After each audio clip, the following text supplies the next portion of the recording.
Hello, everybody, and welcome to Decoding the WSL, the podcast dedicated to the stats and facts in the WSL. I'm your host, Sam Biccarino, also known as Stattorino. This is part of a mini-series, looking back at some of the big talking points of the 23-24 season. Today, I'm diving deep into Arsenal's campaign, looking at the numbers, most notably their XG, to see why they failed to make the top two. Yes, here we are for episode 3 of the mini-series looking back at the 23-24 WSL season. Today, I'm having a look at Arsenal, and probably a topic that the fans will find a bit frustrating, but looking at their XG and why that didn't quite translate into goals this season and how much that cost them. For those unfamiliar with XG, it is a metric that quantifies the quality of scoring chances that a team or a player creates.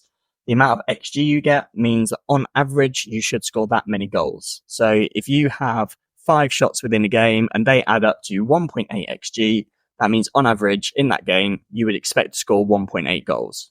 Obviously, you can't get 0.8 of a goal, so you'd normally get 1 or maybe 2, maybe even 3. But that is what XG is. High XG obviously means that you're generating good opportunities to score, even if you don't necessarily score the goals. So it's quite a useful metric in analysing this sort of thing. So firstly, I want to look at Arsenal's actual goal scoring ability throughout the season. I'm going to take out own goals because obviously they don't really affect this. But Arsenal finished the season with 49 goals, which is pretty good. But the thing is, their XG was 53. So that means based on the quality of the chances they created, they should have realistically scored 4 more goals than they did. Where it gets interesting is where we look at players specifically. So only 4 of Arsenal's players actually outperformed their XG through the season.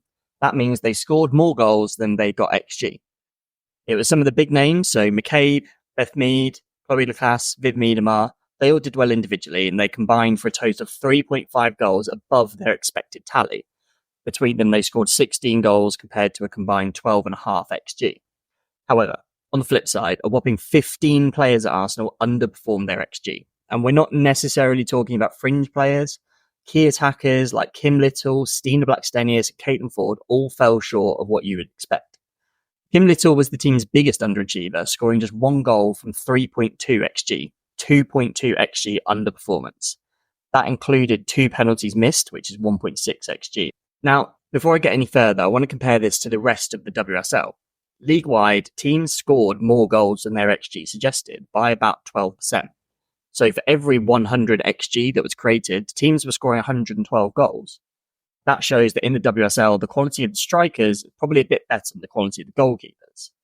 That also means that, based on the league average, Arsenal should have actually scored 59 goals from their 53 XG. But, as we've already mentioned, they only managed 49, 10 less. The good comparison here is to make with Man City. Arsenal were 6.2 above Man City in terms of XG accumulated across the season. But they also scored 9 fewer goals. So that 6.2 extra XG and 9 fewer goals means there was a 15.2 swing of Man City being better than Arsenal in converting their chances.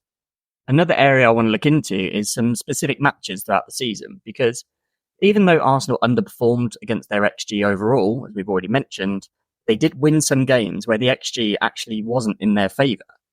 We saw this in 5 matches where their win margin was less than 1 XG. Think of the close 2-1 victories against Man City, both home and away. There were also some significant losses where Arsenal dominated possession but couldn't convert their chances. The prime example of this is the 1-0 defeat to Spurs at the Tottenham Hotspur Stadium. Arsenal had a whopping 2.5 XG and didn't manage to score, whereas Spurs had a measly 0.4 XG, but Martha Thomas still managed to score the winner. There were other losses where Arsenal also underperformed their XG, like the away game against West Ham and the home game against Liverpool. So, to summarise, Arsenal underperformed their XG and it cost them. There were some key players that underperformed, and the team's overall underperformance led to missed points throughout the season. Arsenal finished 5 points behind Man City and Chelsea, and although they created quite a lot of chances and a lot of really high quality chances, their finishing is what let them down. If they could finish better, they'd get more goals. More goals mean more points mean doing better in the league, potentially even winning it with only 5 points behind. It is important to remember, however, that XG isn't perfect. But at a large scale level, as we're doing now, we're looking at a whole team over a whole season, it does produce quite reliable insights into the team performance. And yeah, as I say, Arsenal this season were just let down by their finishing. Now, before I wrap it, I just want to remind everyone that Decoding the WSL is a brand new podcast, and we're always looking for ways to grow and improve.